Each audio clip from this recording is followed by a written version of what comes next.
Hello mga mi, magandang araw. Ngayong araw nga ay nakaschedule si Jace sa kanyang assessment sa The Purple Seedlings. So, disclaimer lang, hindi ito DevPed or Developmental Pedia. Isa silang therapy center or developmental center. So, meron din silang tutorial and mga intervention. Pero, ayun nga, dahil hindi sila developmental pedia, meron silang nakalink na mga doktor or pwede namin i-check out or kung interested din kayo, pwede nyo rin silang i-check out. However, sa case kasi namin, gusto namin sanang dalhin siya sa developmental pedia para matingnan, ma-assess. However, next year pa kasi yung schedule niya, mga February 2026. So, yung time na to, You're going to Jollibee? gusto niya, akala niya pupunta kami sa Jollibee. So, actually, prior to his schedule today, pumunta na kami nung Monday. So, nung nakita niyo yung video ng pauna nito, galing kami nung Monday. Tiningnan kasi namin siya, yung center mismo, yung physical office nila, kasi referral to ng friend ko na teacher din ni Jace ngayon. So, may napapansin kasi ako sa kanya, which is yung pagkakaroon niya ng echolalia. So, other than that, okay naman siya. Meron siyang eye contact, communicate naman siya pag may kailangan siya. Pero hindi nga lang conversational dahil pag may tanong kami, inuulit niya lang din yung sinasabi niya.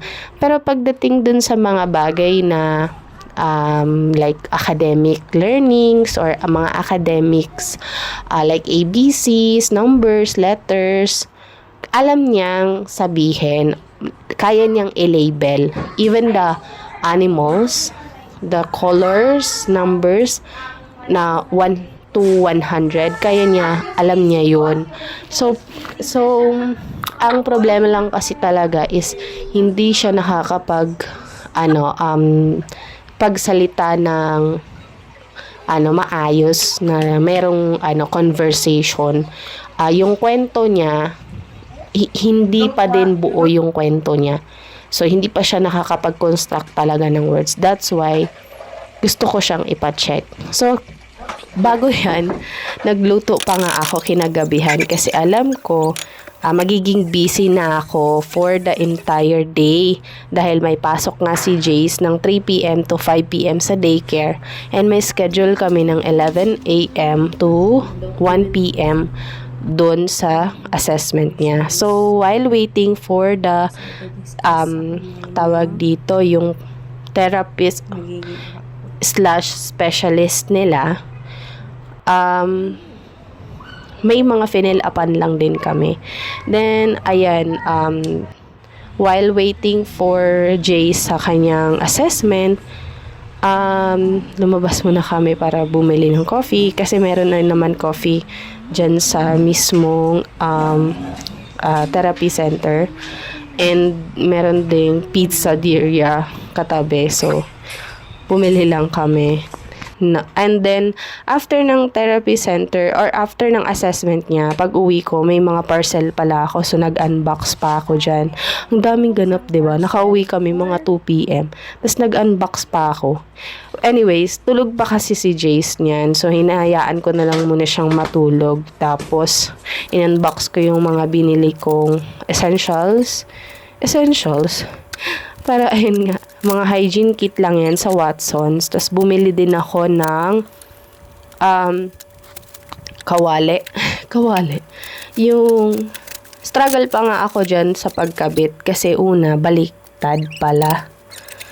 So, yung isa kasi dyan, parang maliit siya na stainless na pang pang prito lang ng itlog, ganun. Tapos, yung isa naman, para siyang maliit na, or hindi naman siya maliit, sakto lang. Pwede yan siyang may mga sarsa o kaya masabaw. actually, hindi ako talaga familiar sa mga names about sa mga kaserola, ganyan. Ang tawag ko lang dyan, parehas kawali. Kasi sa probinsya, sa amin, lumaki kasi ako sa Mindanao. So, ang tawag lang sa amin dyan, kana, ano ba tawag dun sa kawali? Kalha. Ayun, kalha lang. Iisa lang yung tawag namin dyan. Kalha na malalim, kalha na gamay or maliit. Ganun lang. So, wala kaming, alam mo yun, yung specific. And, nung lumalaki din ako, mahilig ako sa magluto or gusto kong nakikita or nakakakita ng nagluluto. Nag-observe lang ako. Pero ang alam ko lang hotdog. Pero ayun nga, going back, after ko dyan mag-unbox, pumasok na si Jace. Siya na parami yata yung kwento ko. Sa susunod na lang ulit yung part 2. Bye!